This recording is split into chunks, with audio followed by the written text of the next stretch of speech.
The mind is incredibly powerful. It generates thoughts, stories, images, memories. It can pull us into the past and project us into the future, creating meaning, interpretation, urgency, a myriad of emotional experiences. This is what a mind does. The very power of the mind, the way it shows up in our experience, is also what makes it so easy to forget the context we are living from. We could call that context a dimension of experiencing, a place of orientation, or what I often refer to as conscious awareness. There are two very real tensions that exist here. The first tension is this. We tend to assume that what we're experiencing is occurring in the mind alone, and that's everything that there is. Kind of, sort of true. But what is also happening right beside it is that what we're experiencing as content from the mind, i.e. thoughts, emotions, and narratives, that can also be held within something larger. In other words, held within conscious awareness, held with context, held within the space of experience itself. And that space, it's not thought. It's not thinking about thoughts, and it's not emotions, and it's not thinking about emotions. It's the field in which all of that appears. Second tension is more subtle. When we begin to turn toward conscious awareness, the mind can interpret that movement as a rejection of itself.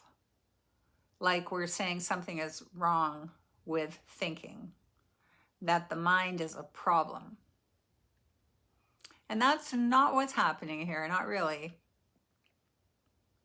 Content of the mind is very compelling. It has movement, intensity, narrative, emotional charge, especially if we're dealing with very difficult things. So of course we get pulled in. After all, we live with our minds all day, every day. And just to be clear, the mind generates content, but it is not the foundation we stand on. Something completely different. It's not the same as experiential conscious awareness. Content is powerful, persuasive, immersive, all-consuming at times. Context is quiet, stable, often unnoticed. So the work is not to defeat content. It's remembering where we're standing while content unfolds, which it's doing all the time. There's a metaphor that gets used sometimes about a fish. You've probably heard it. A fish is swimming in water, and somebody asks, "How's the water?" And the fish replies, "What water?" The fish isn't wrong. It's moving, it's sensing, it's responding, finding food, navigating its environment. But if all of its attention stays on movement, it forgets the very thing that is foundational to making all movement possible.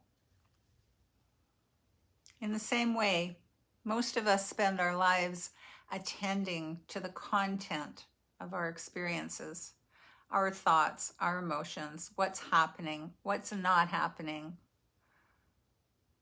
while something else is always here that we rarely notice.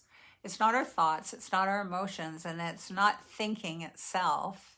It's the space in which all of that is happening.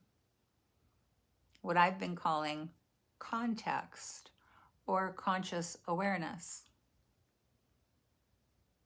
Earlier today, as I was working on a pastel, I could feel how easy it would be to get pulled completely into the content of what I was doing.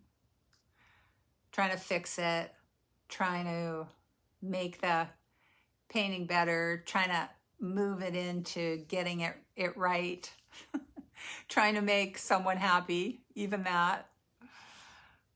And then something subtle starts to happen.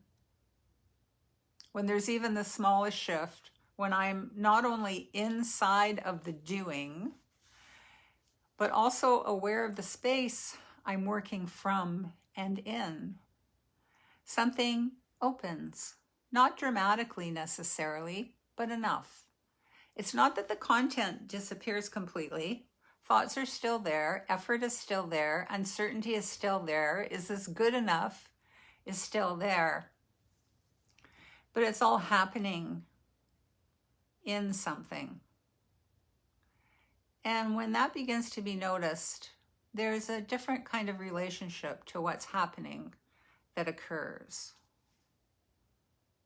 So the invitation for today is not to change your thoughts, not to fix your emotions, not to improve anything, but just to begin to notice. Is there something here that's already aware of all of it, not something that's thinking? When conscious awareness begins to come into view, even in very small ways, it's a bit like that fish in water, or like how it was for me standing at the easel, where you're not just inside the painting, inside the mind, inside the content, but also aware of the space that you're painting from. A larger space, one that holds all of the thoughts, all of the feelings, all of the difficulties you may be experiencing without needing to resolve any of it. In many ways, conscious awareness can't be explained. Rather, it must be experienced. It's experiential. We're orienting to it, pointing toward it, gently noticing that the landscape of content exists within something larger. And that begins to open into a kind of freedom. A kind of freedom that has nothing to do with quick fixes, mental strategies, or thinking at all. Thank you for being here today. I'll see you soon with day 6 as we continue to explore together.